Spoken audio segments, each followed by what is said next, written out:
Здравствуйте, группа Г11. Садитесь, пожалуйста. Староста группы.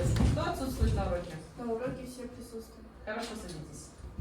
Так, ребята, сегодня у нас новая тема – закон сохранения массы.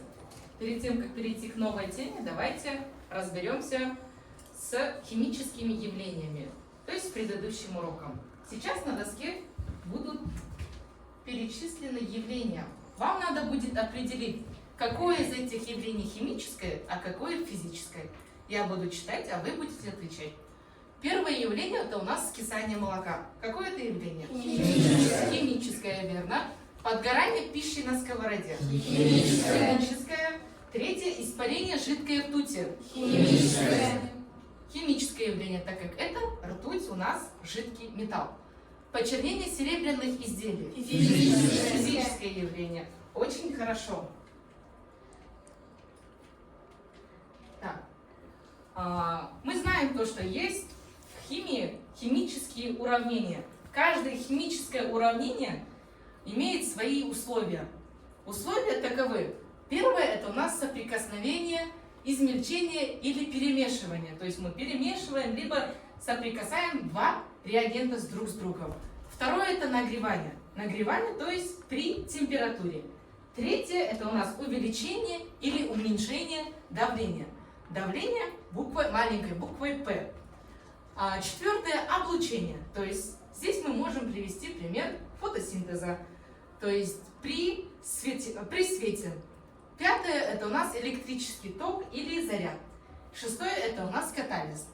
В качестве катализа, то есть катализатор. В качестве катализатора могут вступать какие-то реагенты для увеличения скорости химической реакции. Следующее. Есть признаки химических реакций. Признаки – это у нас первое. Выделяется газ в реакции, либо же выпадает осадок. Газ – это у нас стрелочка вверх. Осадок – стрелочка вниз. Третье – это происходит изменение окраски веществ. То есть наш раствор окрашивается в другой цвет. Чтобы понять, в какой цвет окрасился наш раствор, определить среду, то есть шкалу pH, мы используем специальные индикаторы. Индикаторы такие, как лакмус, фенолфталин, метил-оранж. Четвертое – это у нас выделяется или поглощается тепло. То есть реакция наша может быть эндотермическая, либо же экзотермическая.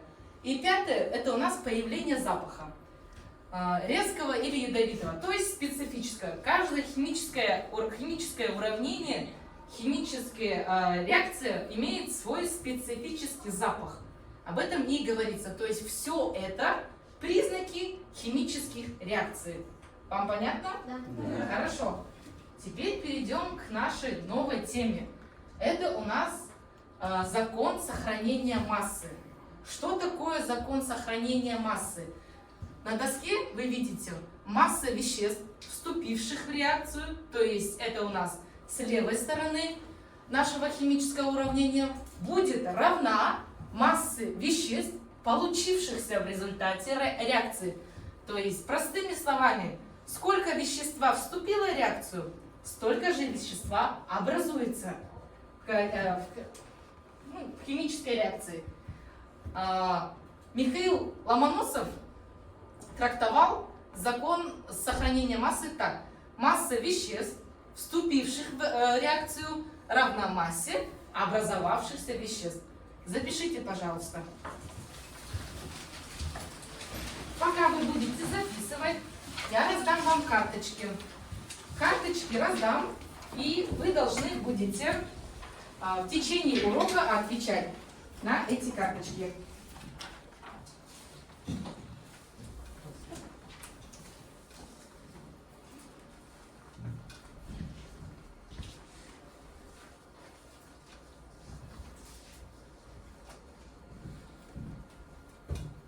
Как только вы запишете трактовку закона сохранения массы, пожалуйста, поставьте ручки, чтобы я знала, что вы закончили.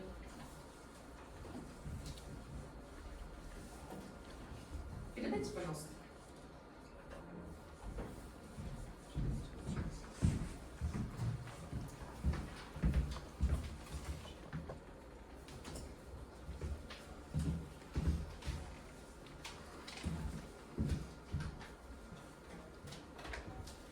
Так, все ухватили карточки? Хорошо. Если вы записали, положите, пожалуйста, ручки. То есть мы только что узнали то, что сколько вещество вступило в реакцию, столько же и получится после реакции. Теперь, чтобы понять, прошу обратить внимание на доску.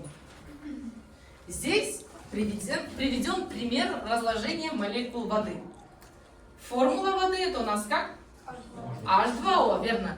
То есть H2O разлагается на водород и кислород. Сперва что мы делаем? Мы пишем H2O разлагается на H2 плюс O2. Чтобы уравнить нашу химическую реакцию, мы перед H2O ставим коэффициент двоечку. Далее мы смотрим то, что до реакции у нас образуется уже не 2 водорода, а 4 водорода. А с правой стороны у нас всего 2 водорода. Чтобы уравнять, я ставлю двойку перед водородом. Понятно? Хорошо. Сейчас мы посмотрим на доску и видим то, что только что я вам объяснила, у нас есть 4 водорода, вступившие в реакцию до реакции, то есть с левой стороны, и 4 водорода после реакции, то есть 4 равно 4. Далее у нас из этого всего выходит вот такая формула. М1, то есть левая сторона химической вашей реакции, равна на М2 плюс М3. Понятно? Можете записать себе эту формулу. М1 равно на М2 плюс М3.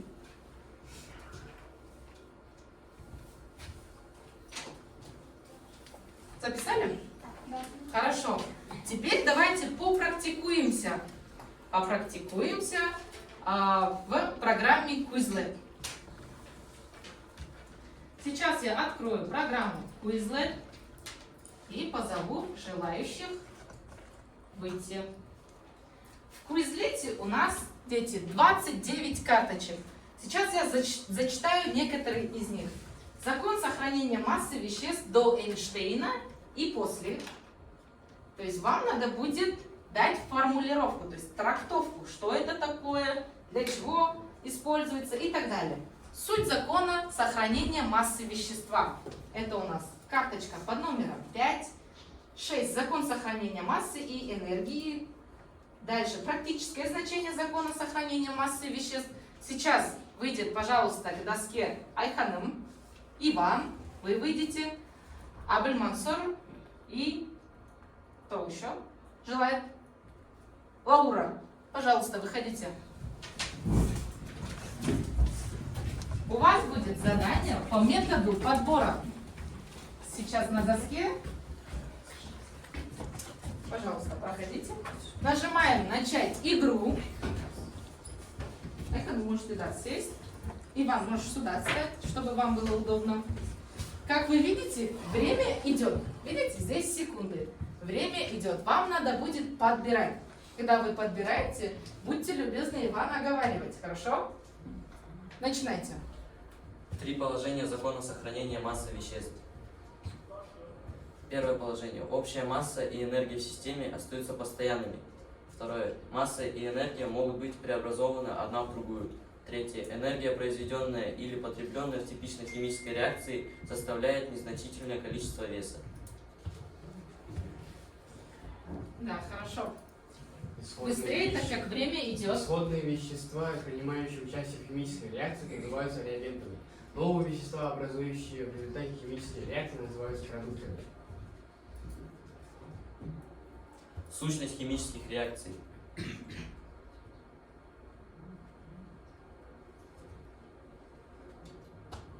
Закон сохранения массы веществ является основным законом химии.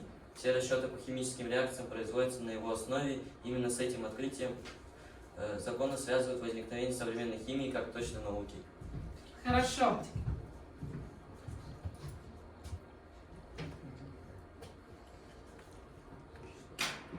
Так, далее. Вы работаете в программе Quizlet, а дальше я хочу опросить желающих по карточкам.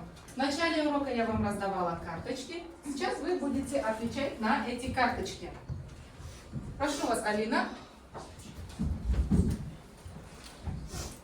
Посчитайте молекулярные массы следующих веществ. Мгм. H2O, То есть это у вас вода, вода, CO2, углекислый газ. углекислый газ и HNO3. HNO3 это у нас что? Азотная кислота. Молекулярная масса H2O равна 18. Ага, верно. Молекулярная масса HNO3 равна 56. И молекулярная масса CO2 равна 44. Хорошо, садитесь, пожалуйста. Вы все? Так, Да. хорошо. Вы закончили свой Quizlet, то есть прошли мини-квест по подбору за 41 секунду. 41 и 3 секунды, верно? Хорошо, молодцы, садитесь. Так, давайте еще раз поработаем по карточкам. Даша, какой у вас вопрос? Какова формулировка закона сохранения массы веществ? Какова формулировка закона сохранения массы веществ? Хорошо. Масса веществ, вступивших в химическую реакцию, равна массе веществ. То есть это сегодняшняя наша тема, трактовка закона сохранения массы. Хорошо. Следующее. Кто хочет ответить по карточкам? Валерия? Что происходит при химических явлениях? При химических явлениях происходит разрушение молекул исходных веществ и образование новых молекул из тех же атомов, из которых состояли исходные вещества. Хорошо. Так, давайте сейчас мы порешаем задачи на закон сохранения массы. Я бы хотела позвать к доске Айнур, вас, Розу и Арину Майоленкову. Сейчас я вам дам задачи, можете посмотреть, прочитать и решить. Помнил? Пожалуйста.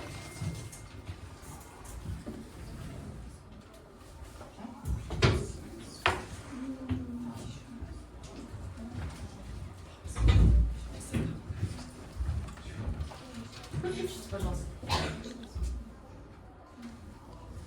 Еще раз.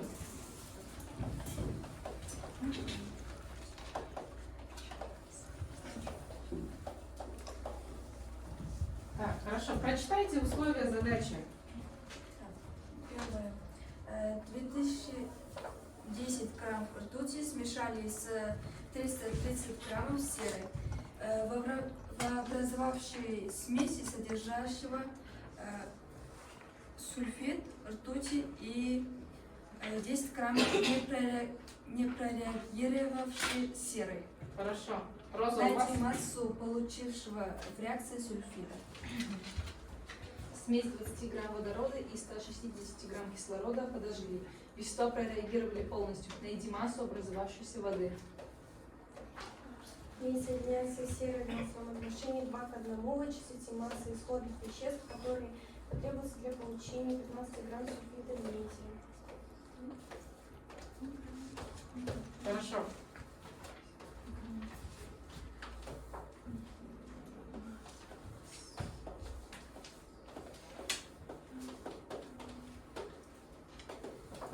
Пока вы решаете задачи, я бы хотела еще вернуться к нашим карточкам.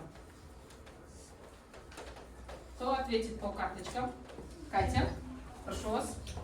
У меня была задача найти вещество водорода, если его объем равен 33,6 литров.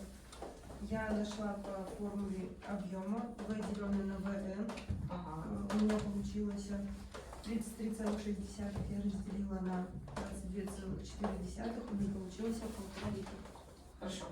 Молодец. 1,5 литра. То есть ваш ответ 1,5 литра. Да. 1,5. Хорошо. Асумрат, я хочу, чтобы вы еще раз озвучили трактовку закона сохранения массы. Кто его изобрел? Зачем нужна закон сохранения массы? Закон сохранения массы изобрел